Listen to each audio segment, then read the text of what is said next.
Well, hello again. Welcome back. Hopefully you're welcoming me back. It's been a little bit of a while, a year and a half, I think, since the last beer review.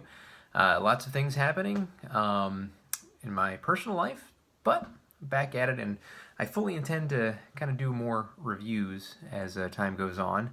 I gotta kind of remember how to do this thing. It's been a while since I've had a beer that I just didn't open and drink that I actually reviewed. So long time, but looking to catch up. Say hi to everyone who may have subscribed. Maybe you remember me, maybe you don't. I know I had a few loyal watchers who commented on many of my videos. So if you're still around watching this, hello, welcome back, and thank you for watching my beer review. We're going to go to an old favorite as far as the brewery goes. This is from the Weiss Brauhaus, G. Schneider and Son, from Kelheim, Germany. This is Schneider-Weisse, Tap 5, Meine, Hopfenweisse. And about 7 years ago or so, back in 2012, I did a review for Schneider-Weisse Aventinus and also the Aventinus Eisbock, two of my favorite beers in Belgium, basically, or not Belgium, I should say Europe, because of course they're German. This one I've never had in my life. This is also a German Weizenbock, just like Schneider Aventinus, and it comes into us at 8.2% ABV, also like Schneider Aventinus. So we're looking at a German Weizenbock. We're looking for this bready malt taste, the dark fruit, the low bitterness quality, and high carbonation as well. Maybe a little clove, maybe a little banana in there. Of course, we've done many reviews for this style of beer, several of them, maybe not too awful many. It falls right in the range as far as ABV goes that we're used to with this style, 7 to 9.5, that kind of thing. And 15 to 35 IBUs is usually the range. This one comes in well above average, well above the maximum, actually. It comes in at 40 IBUs. So we're going to serve this into a tulip glass, and based on the description of this, according to the website, Mein Hopfenweisse, the incomparable experience of indulgent drinking that exceeds all expectations. So I'm looking for my expectations to be aroused. They say hoppy but flowery, bitter, full-bodied, still with a sweet malty aroma. This is how multifaceted wheat beer can actually be, a real delight in the special Schneider way. And when it comes to spicy dishes of refined chocolates, the Hopfenweisse unleashes no less than a pleasant tremor of the senses. So this was a collaboration, actually, a collaborative effort from Germany and the U.S. So we have the Schneider Brewery, which we talked about, and then we have the Brooklyn Brewery, which we've also done several reviews of. So Bavaria and New York got together, and it was a result of a collaboration between two longtime friends, Garrett Oliver, who's the brewmaster of Brooklyn Brewery, the founder of Brooklyn Brewery, who founded it back in the mid-90s. He's also a beer author, a homebrewing expert, and he used to actually work for HBO back in the 80s, and also a law firm. So in 1983, this guy homebrewed some beer, and in due time, it became what we now know as Brooklyn Brewery. So he's good friends with the brewmaster of Schneider, Hans-Peter Drexler. Now, Garrett has been friends with Hans-Peter for quite some time.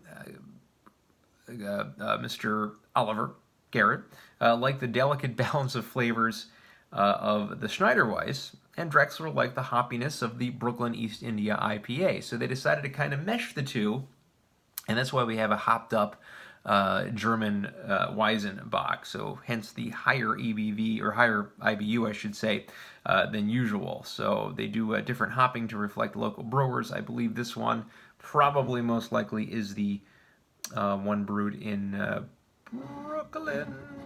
Doesn't say. Tap 5. Maybe not. Maybe this was brewed in. This is imported by United International in Oxford, Connecticut. So maybe it's true. So they use Hallertauer traditional hops, Hallertauer and chilled, or Hallertauer Saphir, traditionally hopped and chilled hops. Wheat malt, barley malt. They use an open fermentation process with genuine bottle fermentation. It's non-filtered, non-pasteurized. If you're really a geek, 7 grams per liter of carbon dioxide is in this.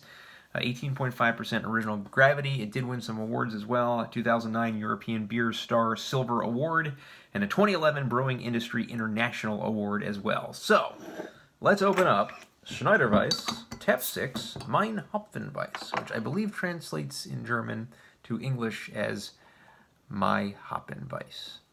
I know mine is my Hopfenweisse. I don't know what that translates to. One of the things I've been told for years is to work on my pour. I'll try my best. Not too bad, a little bit ahead. We see kind of an amber golden color. It definitely looks like an IPA color with a really, really healthy head on this beer. So I'm going to say about a little more than a finger, maybe a finger and a half or so. Lots of carbonation in it. As advertised, you can see the bubbles. Aroma-wise, very bready.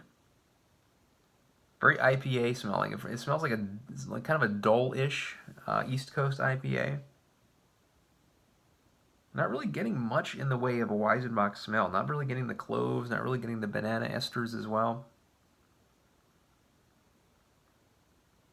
This is aged a little bit. I'm sure I can tell the freshness of the bread malts. Probably not quite at the crescendo. So this was bottled, I believe, in April of 2019. It's currently January of 2020. So let's get the taste now of Schneider-Weisse Tap 5.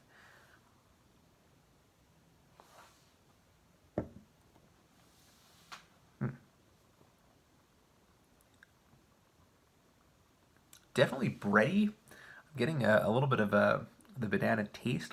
Definitely the clove is really clove forward on the taste.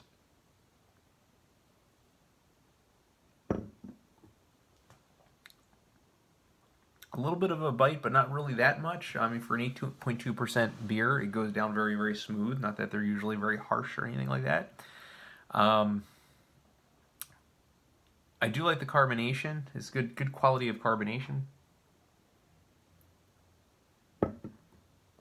However, I'm not really getting that dark fruit aroma, that dark fruit taste. I'm getting more of a Belgian IPA taste from this beer. That's what I'm getting. It tastes, to me, just like a Belgian IPA. Not a bad beer at all, but I think it falls flat as far as the German Weizenbock style. I'm expecting darker, plum, raisiny, closer to that Belgian strong dark ale than to a Weizenbock, or to a, I should say, an IPA, Belgian IPA. And it may be aged a little too much, so I'm not really getting the freshness taste that I should from this beer. So I'm going to go ahead and give this beer from Schneider-Weisse a 6 out of 10. It's okay. It's not great. Usually I really love the Schneider-Weisse beers, and I really rate them highly. This one might be the lowest one I've ever rated for this brewery. And that's a little concerning. I was kind of excited to try this to see what this collaboration was, but probably the collaboration that never should have been. So, excuse me, give me a little bit of a, oh, okay. 6 out of 10 for Schneider-Weisse Tap 5 Meine Hopfenweisse. Thank you for welcoming me back. Appreciate it.